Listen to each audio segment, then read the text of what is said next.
Well, we're no longer living in an ordinary, normal world, as we're told all the time. And that's true. We're in a world that's dying. And these are symptoms of that death.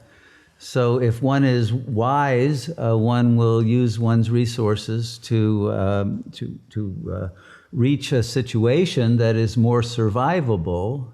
And a lot of people are growing their own food. They're leaving the cities for rural areas, getting out of Dodge, you know. And yes, that's probably a very wise thing to do if it's possible. If it's not possible, then one has to accept the situation. Of course, one should not act with stupidity or obey illegitimate mandates or that kind of thing, but one has to finesse these things with great intelligence. And the more that one is in tune with that higher intelligence, one will be guided as to how to deal with it and how to survive on the physical level, as long as that is feasible and useful from the perspective of the Supreme Self.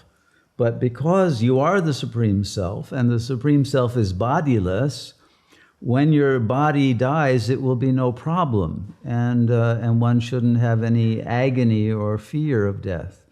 And it's only in that state that you'll be able to live with nobility and with honor and with the ability to speak truth and to have an influence on the system, especially as it affects whatever local space you're in, by that power to remain steadfast in the support of freedom and of truthfulness and of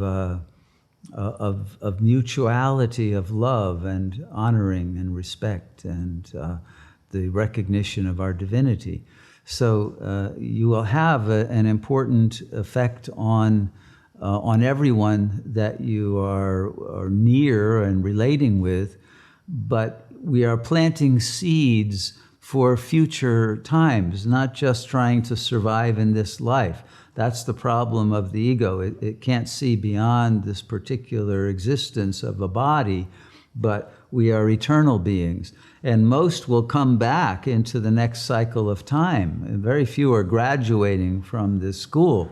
But the next age is a very high age that only beings who have learned in this moment to abide in divine love will be entitled to and have the karmic thrust to be part of that next age, which will be the total opposite. The pendulum will swing from a hell realm to a kingdom of heaven. It's going to happen, and this is already predestined, if you will. But we will have to go through the tribulations and the apocalyptic transformation and the singularity in order to get there.